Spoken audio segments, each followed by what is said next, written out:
Guys, welcome to I exam V. This is Himani.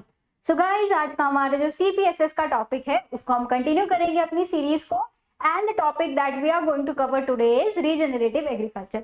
अब basically इन words को हम ब्रेक करेंगे और तब इसका मतलब सीखने की कोशिश करेंगे। ठीक है, रीजनरेटिव मीन्स क्या होता है? दोबारा से जनरेट करना। री मीन्स दोबारा, जनरेटिव मतलब हमने जो एग्रीकल्चर है, जो लैंड है, उसको दोबारा रीजनरेट करना है। ठीक है, अब हमारी सॉइल है उसको दोबारा से जो उसकी रीस्टोरेबिलिटी है उसको कैसे इंप्रूव करना है। ठीक है, फर्टिलिटी को कैसे रीस्टोर करना है उसे हम जानेंगे इस वीडियो में। ओके, सो स्टार्ट करते हैं आज का वीडियो। सो बेसिकली हम जब बात करते हैं रीजनरेटिव एग्रीकल्चर की, ठीक है, तो आपको पता है कि हमारी जो पॉपुलेशन है, हमारी पॉपुलेशन ने सरपास कर दिया है चाइना को। ठीक है, अब हम क्या है, India is the leading country in terms of population. Eight the same time हमें हमारी जो पॉपुलेशन है उसको फीड करना है। हमारे जो ट्रेंडिंग कॉन्सेप्ट हैं that are of organic farming and natural farming. Okay, आप सबको पता है कि ऑर्गेनिक, अगर हम कंप्लीटली ऑर्गेनिक फार्मिंग में स्विच करेंगे तो you may see an example of Sri Lanka havoc. Okay, and ये जो आपके कंसेप्ट हैं तो are they sufficient to feed the growing population? So these are the challenges. अब हमारे पास चैलेंज है तो हमारे पास आंसर भी है, and that answer is regenerative agriculture. ठीक है, तो regenerative agriculture is the solution to these problems created by these type of farming. Okay, so what basically is the need behind that regenerative agriculture? So basically first is your soil health. हम tillage operation करते हैं जो soil की fertility को, soil के जो structure है उसको डिस्टर्ब करता है, एंड हेंस जो हमारी जो सॉइल होती है वो डिस्टर्ब होती है, सॉइल का इकोसिस्टम डिस्टर्ब होता है, उसमें present flora and fauna disturb होते हैं। Okay, next is biodiversity. Okay, अब जो हमारा, हम क्या करते हैं, बायोडाइवर्सिटी को मिनिमाइज, मोनोकल्चर की अगर हम बात करें या फिर हम मोनोकल्चर की अगर हम बात करें तो हम सिंगल क्रॉपिंग या फिर हमारा जो राइस फीड सिस्टम है तो हम सेम ही क्रॉप को लेकर चलते हैं, उन्हीं का सेम पैटर्न फॉलो करते हैं, तो जिससे क्या होता है कि डाइवर्सिटी लॉस होती है, इससे रिस्क फैक्टर भी बढ़ता है। एट द सेम टाइम जो आपकी सॉइल है वो सॉइल भी डिस्टर्ब होती है। Okay, so that is another thing कि बायोडाइवर्सिटी भी लॉस होती है। Next is climate change. आप सबको पता है कि जो एग्रीकल्चर है that is one of the major cause in green house gas production. Okay, so basically जो आपके ग्रीन हाउस गैसेज हैं उनके प्रोडक्शन में जो हमारा कन्वेंशनल एग्रीकल्चर है वो बहुत ज्यादा इंपॉर्टेंट रोल प्ले करता है GHG इमिशन के लिए। ठीक है, ग्रीन हाउस गैस इमिशन के लिए, तो that is another challenge. Next is food security. अगर हम कंप्लीटली ऑर्गेनिक पे स्विच कर लेंगे तो क्या हम अपनी पॉपुलेशन को फीड कर पाएंगे? हमारी जो आपको पता है कि हमारी पॉपुलेशन क्या है, number 1, we are at number 1 position in terms of population. Okay, at the same time अगर हम सिंथेटिक फर्टिलाइजर की बात करें तो आपको पता है कि that can deteriorate the health of crop, soil as well as to the human beings. तो अब हमें करना क्या चाहिए? तो ये क्या है, अलार्मिंग सिचुएशन है। अब इस अलार्मिंग सिचुएशन से हमको बचाने के लिए the concept is regenerative agriculture. Okay, so basically अब हमारा सोल्यूशन क्या है? It is a holistic approach. ठीक है, तो ये क्या है, एक होलिस्टिक अप्रोच है जो इन सब मेथड्स को कंबाइन करती है, वेदर वो ऑर्गेनिक मेथड हो, इंटीग्रेटेड फार्मिंग का मेथड हो, तो ये सारी चीजों को इंटीग्रेट करती है एंड एक नेचुरल इकोसिस्टम डेवलप करती है जो कि क्या करता है, soil as well as ecosystem को बैलेंस करता है। हमारा जो कंसर्न था कि हमारी population day by day increase हो रही है, एट द सेम टाइम हमारा जो प्रोडक्शन है वो इतना सफिशिएंट नहीं है। अब हम बात करेंगे कि हमें अपना प्रोडक्शन बढ़ाना है तो फार्मर यूजुअली क्या करते हैं कि फर्टिलाइजर का स्प्रे कर दिया, ओके, या फिर आप फर्टिलाइजर पेस्टिसाइड्स का स्प्रे कर देते हैं। ठीक है, तो वो क्या है, हेल्थ को डेटेरियोरेट करता है। ठीक है, सो उसके लिए जो हमारे पास सोल्यूशन है that is regenerative agriculture. Okay, so it is basically a farming system that focuses on restoring and improving the health of soil. Okay, तो किस किस की हेल्थ की बात हम कर रहे हैं? That is soil, water and biodiversity while also producing nutritious food. Okay, इसमें जो पैटर्न फॉलो होता है दैट इज मिनिमम टिलेज और नो टिल फार्मिंग आप इसमें यूज करते हैं कॉन्सेप्ट। ठीक है, तो नो टिल फार्मिंग की हम इसमें बात करते हैं। Eight the same time crop rotation, intercropping, ये सारे जो पैटर्न है हम इन्हें फॉलो करते हैं। एंड जो इम्पोर्टेंट थिंग है दैट इज मल्चिंग। ओके, तो हम अपनी, या फिर कवर क्रॉप आप कह सकते हैं, हम अपनी सॉइल को फैलो नहीं रखते हैं, सॉइल को कवर करके रखते हैं। So that is the important concept behind this. Okay, now next is it is based on the principle of ecological health. ठीक है, हमें इकोलॉजी को बैलेंस करना है, social wellbeing and economic profitability as well as हमें जो है profitability की तरफ भी ध्यान देना है, नहीं तो श्रीलंकन जैसा हैवॉक हमको फेस करना पड़ सकता है। A holistic approach to farming that seeks to create a sustainable, resilient and regenerative food system that benefits both people as well as the planet. Okay, so regenerative का मतलब ही क्या होता है? पुनर्नियोजन। ओके, so दोबारा से फर्टिलिटी को restore करना। Okay, तो बेसिकली ये फोकस करती है किस पे? Building soil health and mimicking natural ecological system. अब ये वर्क कैसे करती है? ठीक है, तो बेसिकली इसका जो प्रिंसिपल है that is keep soil covered. मैंने आपसे बात की दैट इज कवर क्रॉप और मल्चिंग क्रॉप्स के बारे में। ठीक है, मल्च के बारे में, तो मल्च में आप क्या ले सकते हैं? आप ऑर्गेनिक मल्च की बात करते हैं तो ऑर्गेनिक मल्च हम इसमें लेते हैं, एज वेल एज क्या करते हैं, हम कवर क्रॉप को लेते हैं। कवर क्रॉप को लेने का बेनिफिट क्या है? जब हम कवर क्रॉप को प्लांट करते हैं तो हमारी जो सॉइल होती है उसको जो कवर क्रॉप है वो होल्ड करके रखती है।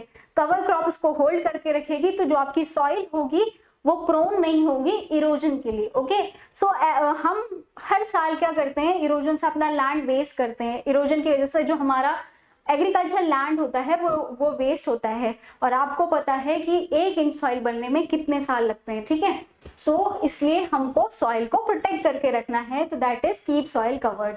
Okay, minimize soil disturbance, that is the concept that is no till farming. Okay, हमको जो सॉइल में बिल्कुल भी डिस्टर्बेंस नहीं प्रोवाइड करना है, नहीं जो सॉइल है उसको डिस्टर्बेंस नहीं देना है, ताकि जो उसका स्ट्रक्चर है वो मेंटेन रहे। Okay, so that is also another thing that is next is maximize crop diversity. Okay, अब क्रॉप डाइवर्सिटी से क्या इम्पैक्ट पड़ेगा? क्रॉप डाइवर्सिटी से क्या इम्पैक्ट पड़ेगा? एक तो आपका इनपुट कॉस्ट कम लगेगा। अगर आप लाइफ स्टॉक को इंटीग्रेट करते हैं या फिर अदर जो आपके एंटरप्राइज है उनको इंटीग्रेट करते हैं, तो वो आप आपस में एक दूसरे के लिए क्या वर्क करते हैं? एज ए इनपुट वर्क करते हैं। ठीक है, एज ए इनपुट वर्क करते हैं एंड आपको उसके बाद क्या मिलता है? आउटपुट मिलता है। ओके, एंड इससे क्या होता है? आपका रिस्क भी रिड्यूस होता है। रिस्क भी रिड्यूस होता है, आपका इनपुट कॉस्ट कम लगता है। So that is the concept minimizing crop diversity. Okay, आप क्या करते हैं? लाइफ स्टॉक को इंटीग्रेट करते हैं। ओके, तो लाइफ स्टॉक को इंटीग्रेट करने का बेनिफिट क्या है? एक तो रिस्क को मिनिमाइज करना, दूसरा आपको एडिशनल यील्ड इससे मिलती है। थर्ड इज कि आप क्या कर सकते हैं? इसमें जो अभी आपका फार्म यार्ड मैन्योर या जो प्रोड्यूस हो रहा है उसको आप as a organic supplement crop में यूज कर सकते हैं। Okay, so basically that is the concept, that are the various principles which we use in case of what? In case of regenerative agriculture. ठीक है, तो focus is on soil health, क्योंकि हमने बात करी फर्टिलिटी रिस्टोरर की, तो हम बात करेंगे no soil till no till की एंड ऑल्सो की कवर क्रॉप्स की। Okay, next is maximize biodiversity, ताकि हमारी जो इनपुट कॉस्ट है वो रिड्यूस हो सके, एज वेल एज जो रिस्क है वो मिनिमाइज हो सके। Okay, next is minimize soil disturbance, जो हम सॉइल को क्या कर रहे हैं? टिलेज से डिस्टर्ब नहीं कर रहे हैं, उसमें जो मैकेनिकल मैनिपुलेशन है वो नहीं प्रोवाइड कर रहे हैं। Use IPM. ओके, अगर हम आईपीएम की तरफ चलेंगे तो क्या रहेगा? एक बैलेंस बना रहेगा, आपका जो इकोसिस्टम है उसमें बैलेंस बना रहेगा। अदरवाइज क्या होगा? जो आपका पेस्ट है वो क्रॉप को डैमेज कर देगा। ठीक है, डैमेज कर देगा। सो बेसिकली आप क्या करते हैं? आईपीएम की तरफ चलते हैं। एम्फसाइजेस एनिमल वेलफेयर, आप लाइफ स्टॉक को भी इंटीग्रेट करते हैं जो आपका एक सोर्स ऑफ इनपुट बनता है। प्रायोरिटाइज कार्बन सिक्वेस्ट्रेशन, अब जो सबसे बड़ा एडवांटेज है रीजनरेटिव एग्रीकल्चर का that is carbon sequestration. Okay, जो आपका कन्वेंशनल एग्रीकल्चर है इसको हम एक फोटोग्राफ की तरह समझेंगे। ओके, सो बेसिकली ये है आपका conventional agriculture and that is your regenerative agriculture. Okay, अब इनमें डिफरेंस क्या है? ओके, तो जो आपका कन्वेंशनल एग्रीकल्चर होता है इसमें जो कार्बन होता है वो सॉइल से रिलीज होता है, वेयरएज जो रीजनरेटिव एग्रीकल्चर है इसमें जो कार्बन होता है वो सॉइल में स्टोर होता है। अब इसका एडवांटेज क्या है? ओके, कार्बन सिक्वेस्ट्रेशन, इसकी हम जब बात कर रहे हैं तो that is called as carbon sequestration. तो इसका एडवांटेज क्या है? बेसिकली जो प्लांट होते हैं वो CO2 को अब्सॉर्ब करते हैं ड्यूरिंग फोटोसिंथेसिस। ओके, उसके बाद जो कार्बन होता है वो सॉइल में ऑर्गेनिक कार्बन की फॉर्म में क्या हो जाता है, ऑर्गेनिक मैटर की फॉर्म में स्टोर हो जाता है। ओके, सो बेसिकली जब हम बात करें कि रीजनरेटिव एग्रीकल्चर में जो फॉलो होने वाली प्रैक्टिसेस हैं, तो वो क्या करती हैं, सॉइल के ऑर्गेनिक कार्बन को इंक्रीज करती हैं। फिर ये क्या हो गया, सॉइल में स्टोर हो गया। तो जब ये सॉइल में स्टोर होता है तो इससे क्या बढ़ता है, that is water storage capacity increase होती है। ठीक है, एक रिपोर्ट में पाया भी गया है दैट इज अगर 1% आपका क्या होता है, सॉइल का ऑर्गेनिक कार्बन इंक्रीज होता है, तो उससे 75,000 लीटर क्या होता है, आपका जो वाटर स्टोरेज कैपेसिटी है वो इंक्रीज होती है। Okay, so basically that is the difference, that is why जो रीजनरेटिव एग्रीकल्चर है उसको इतना एम्फसाइज किया जा रहा है। ठीक है, and that is the reason, ये इससे क्या होता है, ग्रीन हाउस गैस का इमिशन क्या है, कम होता है। जो कार्बन सिक्वेस्ट्रेशन है that is also responsible for reducing the green house gas emission. Okay, so basically conventional agriculture में कार्बन क्या होता है, सॉइल से रिलीज होता है, वेयरएज रीजनरेटिव में यहाँ पर स्टोर होता है। अब जो कन्वेंशनल ग्रेजिंग थी उसमें आप देख सकते हैं कि ये नॉर्मल ग्रेजिंग है जो होती है। ठीक है, अब फील्ड है, फील्ड में आपने क्रॉप जो आपके एनिमल्स है वो ग्रेज करते हैं। वेयरएज जो रीजनरेटिव एग्रीकल्चर है, रीजनरेटिव एग्रीकल्चर में रोटेशनल ग्रेजिंग होती है। ठीक है, रोटेशनल ग्रेजिंग की वजह से क्या होता है कि एक टाइम पर एक को रेस्ट दिया जाता है। ठीक है, और यहाँ पर जैसा आप देख रहे होंगे, यहाँ पर पहले इन्होंने फीड किया, फिर इस चीज को रेस्ट दिया गया, फिर यहाँ फीड किया, फिर इस चीज को रेस्ट दिया गया। ठीक है, तो ये रोटेशनल क्या होती है, रोटेशनल ग्रेजिंग होती है, जिसकी वजह से क्या होता है, उसको इस क्रॉप को ग्रो करने का प्रॉपर टाइम मिलता है, एज वेल एज जो आपका जीएचसी इमिशन होता है वो भी रिड्यूस होता है। Okay, so basically this is, अब हम बात करेंगे किसकी, बेनिफिट्स ऑफ रीजनरेटिव एग्रीकल्चर की। ठीक है, तो क्या बेनिफिट्स हैं एग्रीकल्चर, रीजनरेटिव एग्रीकल्चर को परफॉर्म करने के। ओके, तो सबसे पहला है एलिमिनेट जीएचसी इमिशन। आपको पता है कि कार्बन सिक्वेस्ट्रेशन की जब हम बात करते हैं तो अल्टीमेटली क्या होता है, हमारा जो जीएचसी इमिशन होता है वो रिड्यूस होता है। Okay, supports global food needs. Okay, next is your tackle droughts. अब इस आपको पता है कि इसमें हम क्या करते हैं, सॉइल के मॉइस्चर को कंजर्व करते हैं बाय यूजिंग मल्च क्रॉप्स। ठीक है, तो मल्च क्रॉप को यूज करते हैं तो हमारा जो सॉइल का मॉइस्चर होता है वो लॉस नहीं होता है। प्लस हम क्या करते हैं, ऐसी प्रैक्टिसेस को फॉलो करते हैं जिससे क्या होता है, सॉइल का मॉइस्चर मेंटेन रहता है। Okay, next is helps local farming communities.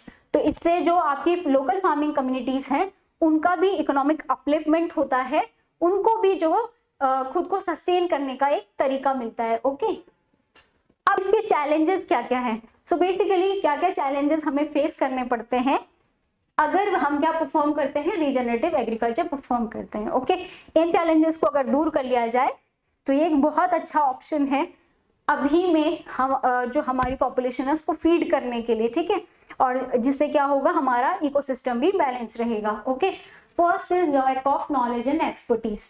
तो इसके लिए क्या चाहिए, हाई नॉलेज चाहिए, हाई टेक्निकल नॉलेज चाहिए इसको इम्प्लीमेंट करने के लिए, जो कि अभी इतनी हमारे पास नॉलेज और एक्सपर्टीज है नहीं। So basically that is one of the major challenge. Next is high startup cost. तो इसमें क्या है, इसके इम्प्लीमेंटेशन के लिए, क्योंकि आपको सब कुछ हॉलिस्टिक और सबको इंटीग्रेट करना, हॉलिस्टिक अप्रोच है ये, तो इसके लिए जो इनिशियल कॉस्ट लगती है तो that is high initial cost लगती है। ठीक है, next is limited access to market. इसका क्या मतलब है, limited access to market means जो फार्मर थे वो अपना जो प्रोडक्ट है वो पहले कन्वेंशनल कमोडिटी मार्केट में सेल करते थे, अब उनको क्या करना पड़ेगा, स्विच करना पड़ेगा। किधर स्विच करना पड़ेगा, लोकल मार्केट में, जो कि हमेशा उनके लिए बेनिफिशियल नहीं होगा। Okay, next is land tenure and ownership. Land tenure and ownership का मतलब ये, क्योंकि एक लॉन्ग टर्म अप्रोच है तो इसके लिए क्या लगेगा, ये एक लॉन्ग टर्म अप्रोच है, इसलिए फार्मर को यूजुअली अपना लैंड चाहिए। ठीक है, अब अगर फार्मर के पास अपना लैंड नहीं है तो उसको ये प्रैक्टिस इंप्लीमेंट करना थोड़ा मुश्किल है। ठीक है, next is lack of policy support. Lack of policy support का मतलब कि गवर्नमेंट की ऐसी पॉलिसीज को, अभी गवर्नमेंट को इतना पॉलिसीज को इंप्लीमेंट करने की जरूरत है इन केस ऑफ क्या, रीजनरेटिव एग्रीकल्चर। जैसे आपकी ऑर्गेनिक फार्मिंग को एनकरेज करने के लिए पॉलिसीज है, वैसे ही रीजनरेटिव फार्मिंग को एनकरेज करने के लिए भी पॉलिसी की रिक्वायरमेंट है। अब मैं आपके लिए कुछ क्वेश्चंस लेके आई हूं जिनका आंसर आपने कमेंट सेक्शन में देना है। तो फर्स्ट क्वेश्चन इज, इनमें से कौन सा जो प्रिंसिपल है वो रीजनरेटिव एग्रीकल्चर का प्रिंसिपल है, ठीक है। तो आपने ये कमेंट सेक्शन में आंसर करना है, which of the following is the key principle of regenerative agriculture. Now moving towards the next question, that is which of the following practices can help improve soil health in regenerative agriculture। आप इसका screenshot भी ले सकते हैं and please comment section में मुझे ये भी बताइएगा कि आपके 5 में से कितने मार्क्स आए। ओके, नेक्स्ट क्वेश्चन है कि इनमें से कौन सा एक नेशनल मेथड है for the pest control used in regenerative agriculture. Next is which of the following is a global initiative promoting regenerative agriculture. इनमें से आपने क्या बताना है, ग्लोबल इनिशिएटिव बताना है। नेक्स्ट है which of the following is a regenerative agriculture technique. I hope आपको ये वीडियो इन्फॉर्मेटिव लगा होगा। अगर ये वीडियो इन्फॉर्मेटिव लगा है तो हमारे चैनल को लाइक कीजिए, वीडियो को लाइक कीजिए, चैनल को सब्सक्राइब कीजिए एंड वीडियो को शेयर कीजिए। एज वेल एज आप हमारे एपिडा कोर्स में भी एनरोल कर सकते हैं। हमारे यहाँ आई एग्जाम के चैनल पर एक कोर्स रनिंग है, आप एपिडा कोर्स में एनरोल कर सकते हैं एंड अगर आप एपिडा की प्रिपरेशन कर रहे हैं तो आपके लिए बहुत बेनिफिशियल साबित होगा। Thank you for watching the video. This is me Himani signing off.